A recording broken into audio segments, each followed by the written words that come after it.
Hello, I'm Deniz Yoldaç, and it's my third video on this journey. Today we are in the middle of March in 2025, and the weather is so awesome. So I want to talk in the outside where I work right now. And today I want to talk about where the vegan business came from, how I ended up being a vegetarian, and why I started vegan business in the first place. So, of course, as always, I need to go back to my childhood because vegetarianism came from there. As far as I remember, I have never eaten in my childhood, neither fish, which was very common in Alanya because it was a Mediterranean city and the fish was plenty there, nor chicken and nor the red meat actually. As far as I remember, I never liked meat. Even when I was a kid, the smell of any kind of meat, fish, chicken, or red meat was disgusting me. And I asked my mom where it came from and if something happened and I started to dislike meat or if it is since I was born. And what she told me was interesting because even when I was a baby, as she said to me, I was resisting any kind of meat. Even when she was trying to make a puree or put it into a soup, I was not eating it. When I realized it, I was vomiting. So it's still a mystery for me. Why I never liked meat is a mystery. But what I remember as a memory, I was like 4 or 5 years old. It was the first memory that I had about meat. People ask me often about our bayrams, and because they sacrifice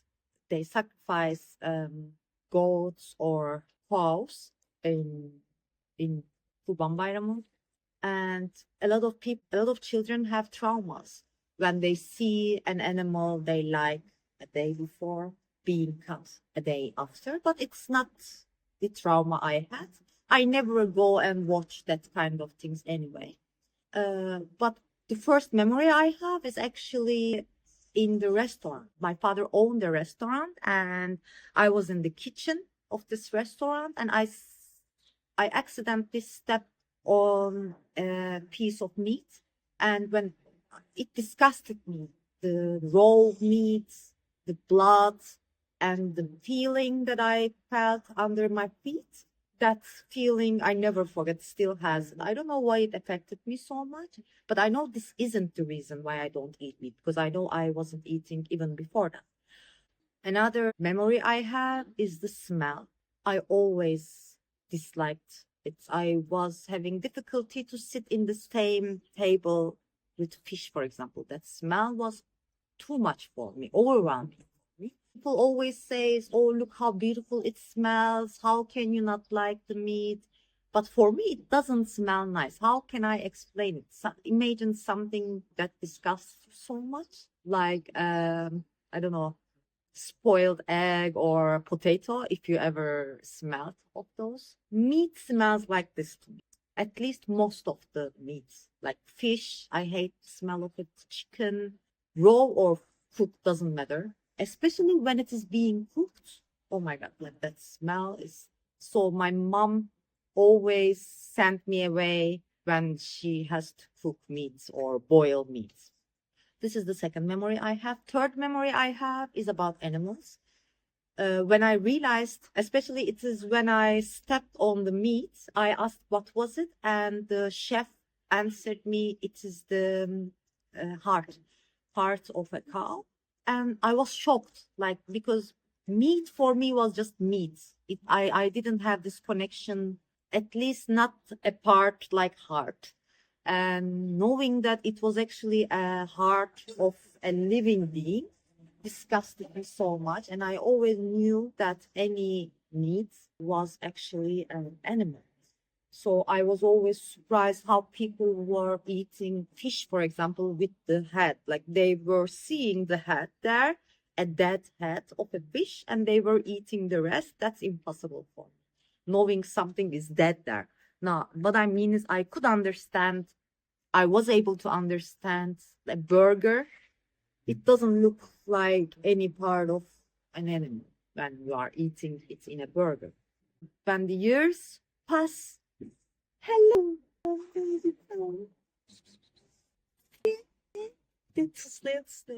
yeah. So it was always surprising to me how people can eat it knowing it was an animal once.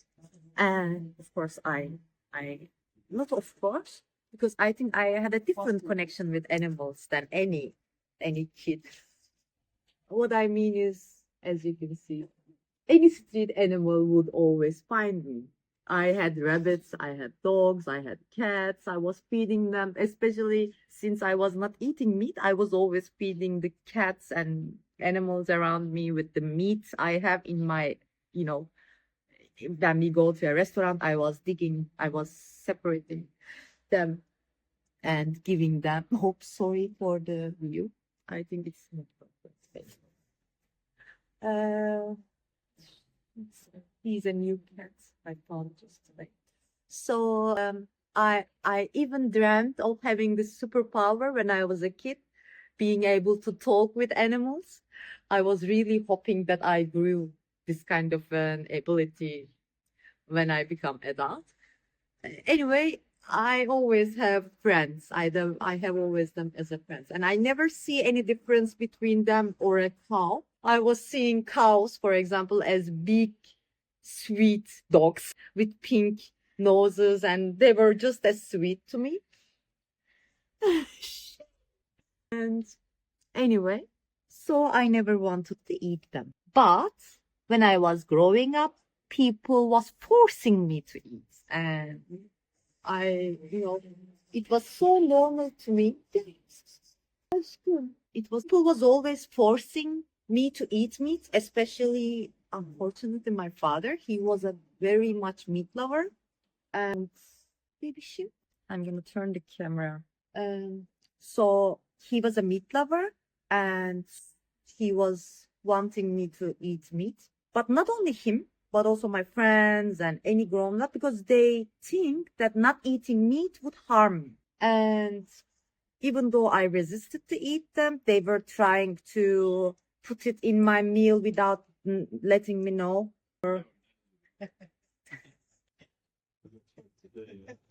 Çok güzel.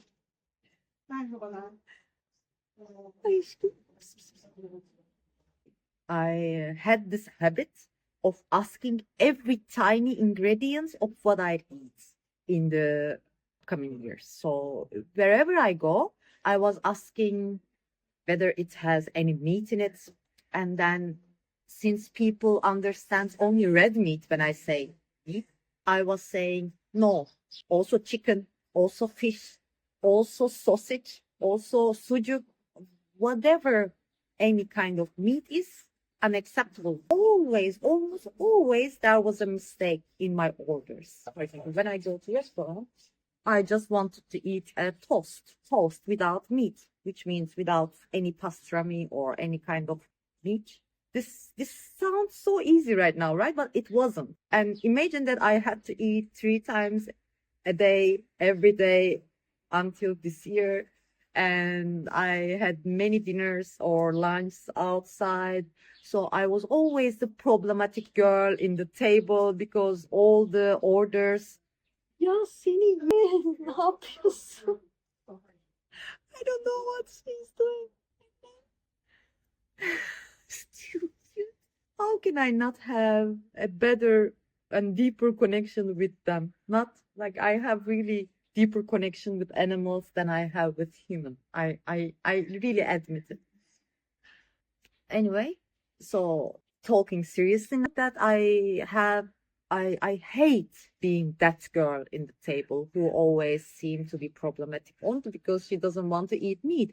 I was the only vegetarian in my life until the last year of the university. I was the only vegetarian I knew in my family, in my friends. They were all meat eaters, so I was always the outsider. And I was always the one who was picky, who was seen as a picky eater. And I accepted it. Like okay. Like if I'm seen as a weird one, I accept one, but I can't eat it. Like it is natural reaction. Another thing is that since people were trying to make me eat meat in various ways, they think all the vitamin is in that water and they put it into soups, etc. Like chicken bouillon, meat bouillon kind of things. But even that was disgusting with the smell, and I was vomiting after eating such things. Even if they don't tell me that has it, and when I eat it, I realize it and I vomit it. And it's not about taste. That's the difficulty I have against people. Like it's not about the taste. It can taste amazing. It can be the most beautiful meal in the world that is cooked by the best chef. Doesn't matter. I don't want to eat it. I have all the rights not to eat it. But it took me a lot of years to make people understand. And since I didn't have anyone like me around me, I didn't. So I was not trying to be a vegetarian. I was not eating meat because of any ethical reasons. So it was just because of the smell and the feeling I had. Remember where I started to this topic is how I ended up in the vegan business. It's a long story, but to sum up, I said that enough is enough. I'm gonna prepare my own food in Germany, though. Well, that's the first time I heard about veganism, and that's the first time I was respected as a vegetarian. And everywhere I go, there was something vegetarian in the menu. It's the second video that I told very highly of Germany, but I love Germany. I love German, and I love my memories from Germany. I love my friends from there. I love the life I had there, and I love a lot the vision I got in Germany. So that's why I keep talking about it. All my really best memories come from those times. Uh, and it was the first time I heard vegan there, as they said, oh, vegetarianism is so okay. There are even vegans who are a bit marginal. And I asked, like, what is vegan? And they said, like, they don't eat eggs, they don't drink milk, they are a bit hardcore. Like, so vegetarian is easy now. And I was like, oh no, it's not possible. They don't eat meat, they don't eat chicken, they don't eat egg, they don't eat anything from animals, even honey. Oh, how can be? I just thought it was just a marginalized idea because I briefly learned about it and that was it. I wasn't interested in it by then, but it was already an issue there in 2012, in 2011. Those are the years I was in Germany, and veganism and vegetarianism was already a hit there. And when I come back to Turkey, I started working in a different pathway, which was advertising. But it has a connection because I had restaurants as my clients when I had my own advertising agency. And I was going there and doing consultancy and giving advices to them. I was saying that vegetarianism and veganism is becoming a hit in Turkey as well. So put that in your menus. But they never listened to me. They were listening to me about advertising and about other things. But when it comes to a vegetarian opinion, since I was a vegetarian, they were thinking maybe that, oh, she's saying it because she's a vegetarian. No, I was seeing it as a hit as well for them. And I said, no, okay, I'm going to open my own restaurant and I will be able to eat everything in that restaurant without thinking what is in it. And it will be based on my own taste. So I will only have things that I can eat with closed eyes. So that's how I ended up opening first the vegetarian and then vegan restaurant. Uh, I wanted to have a restaurant that values animals, that values women, and that values environment. That was since the day I opened Limonita and Vegan Butcher in 2019. That was the motto I had. A cafe or a restaurant that respects the animals, that respects to women, that respects to the planet. That was my dream, and that still is. But that three sentences for me was easy to say. A cafe that respects the planet, a cafe, a restaurant that respects the animal, is way harder than I thought. But the menu was 70% vegan and 30% was vegetarian. Like I had pizza. People were saying to me, "Why are you not selling meat? There are a lot of people here and you can sell a lot of stuff. Even like just a börek with meat would sell more than what you sell," which was true, by the way. But I said, no, I don't want to sell anything that I don't eat or anything that I don't believe. And I remember since I had a vegan menu, it started to attract vegan people, and I started to meet with more and more vegan, and I was talking with them for hours and hours, and I was enjoying a lot. One day, a customer of mine, a vegan customer of mine, said to me that you say you respect animals. Selling dairy is respecting animals. At first, I resisted that idea. I said, look, I love animals and I think I respect them. Why are you saying like this? I was even offended. But then the idea actually hit me hard and realized that he was right. And if I wanted to respect animals in my business completely, I shouldn't have sold dairy bags because I didn't know the dairy industry. Even when I opened the cafe, I didn't open it for ethical reasons. So I didn't know the dairy or the chicken or the egg industry as much as I do now. And if I wanted to be an animal respect business, I really should have stopped selling dairy-based alternatives. So I stopped. In a day, I decided when the idea grew up in me, there was no turning back. So I decided the restaurant to be a 100% vegan restaurant after that. I think it was 2020. Can't say I achieved my goals. Actually, I realized that it's almost impossible in such an industrial world to be a planet friendly business or an animal friendly business.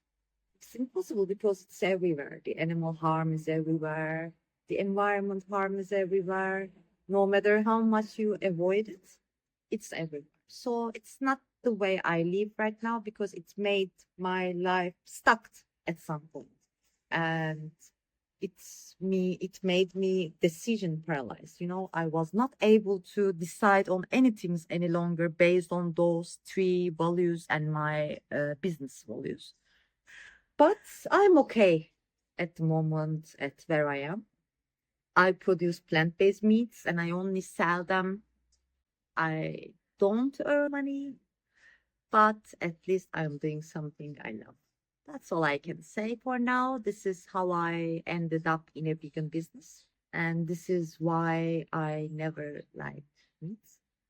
Story in short, you should never force on anyone, even your kid, to eat meat. Meat is not your friend. Meat is not full of vitamins. Meat is not the healthiest thing on earth, if not the contrary. I'm not going to talk about anti meats or anti dairy industry. That's not at least this video series topic. I'm not trying to blame anyone or be biased on that. I'm just talking about the facts that meat is not 100% friendly. Meat is not as healthy as they thought maybe 20 years ago. You can do your own research and decide yourself whether it is healthy or whether, for example, whether these industries are really fair.